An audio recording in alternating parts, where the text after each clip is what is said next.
Hey, what's going on, folks? Welcome back to the Real Legend of Gaming. We are here with some Clash Royale. Now, folks, the balance update is approaching. It is releasing on February 4th. And there are major changes to some of your favorite cards. So what we're going to do in this video here is we're going to show you a little animation video from Clash Royale where they discuss the changes, very briefly I might add, and then afterwards we're going to react and go into further detail on what exactly is going to be happening to some of our cards. So folks, let's check out the video from Clash Royale. So let's get into it.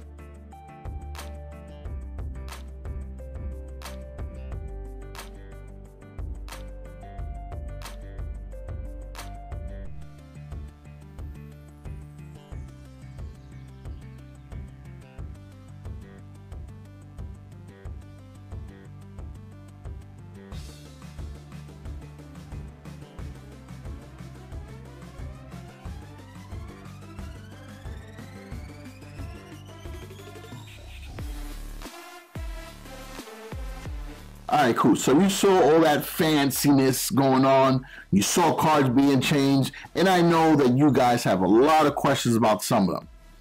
And I gotta be honest with you, the first change, I was very happy about. Because I don't have many max cards. So me having a max Musketeer, I was thrilled.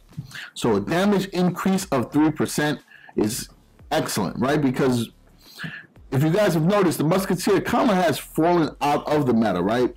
Because there's just other options that you can use for damaging air troops. You know, you got your Ice Wizard, you got the Wizard, you got the Executioner. Even the Witch is pretty viable. So you don't really see a lot of Muskies. And also, gotta add, the Dark Goblin was pretty solid too at some point. Now, what's important to know is that with the Musketeer buff, a nerf to the 3 Musketeers is coming, right? And I actually had the same thought last night while playing ladder. I was running a new Golem clone deck that I saw on Play by Monkeys on Clash Royale channel, and I thought to myself, man, these 3 Musketeers have so much value for 9 elixir. It should go up to 10. That way they're not able to recycle as fast as they can, even though they're a bit expensive. It's not like it's being cycled immediately, but you get what I'm saying. So the elixir cost going up to 10, I think will not impact this card at all. It just makes it a little bit harder for the opponents to throw down, but again, it's not drastic, right? And with that buff of 3% to each Musketeer, the 3 M's is actually going to be pretty solid. And I view this more as a buff than a nerf. Now, the freeze damage is going down 6%, and the duration is going from 5 seconds to 4. Now, I've been one of the people that have been very vocal about the freeze being OP, and kind of being every card, right? It is a meta card. And usually when a card is too meta like that, you know it's going to get nerfed. But this nerf here was kind of overkill because you kind of got rid of its duration by 20%, right? That's a lot. And then you also took away the damage it was doing, which I thought was a really unique feature added to the card that made it really viable in the graveyard freeze decks. And, you know, also any other deck that will have spawning troops that can, you know, defend against the troop, like the Hog Freeze and stuff like that. So I was surprised by this change. I thought it was a little too drastic, but we'll see how it plays out. I believe people are still going to play Freeze because it's very easy. There's not a high skill cap with using Freeze. And, you know, you just got accustomed to playing that deck for the last 2 months, so I could definitely see a switch to a different deck being a little bit more difficult. And then you have the cannon card, right? The hit speed's going from 1.3 to 1.2. This is okay. If you guys remember back in the day, the cannon card was really OP in graveyard decks, even in some variations of the Golem beatdown deck. So it was nerfed, and that card was nerfed to a point where you don't even see the cannon card in the meta anymore. I haven't seen my cannon card in, I would say, at least a month.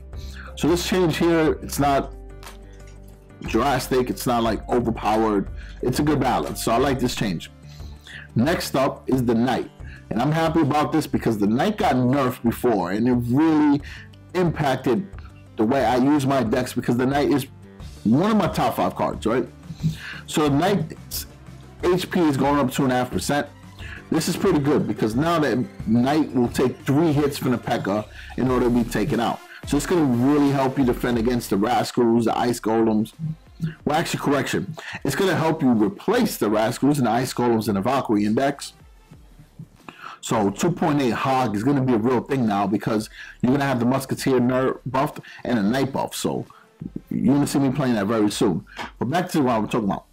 The Knight's going to be a good option against the Elite Barbarians again.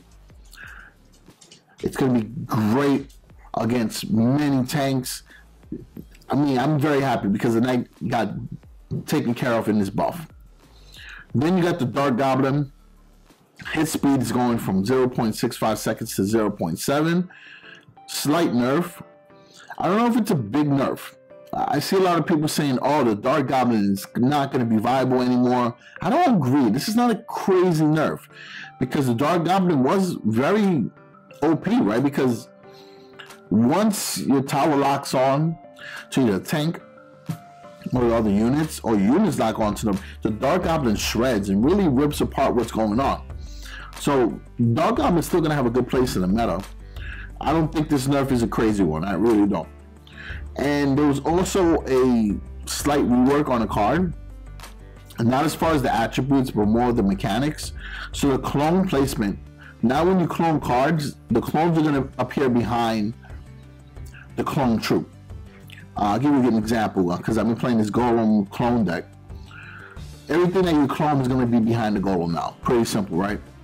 Rather than cards being on the left-hand side, the right-hand side, you know, creates a whole mess and makes it a lot easier for the towers to take out those troops one by one, if it's not locked on to the Golem, obviously.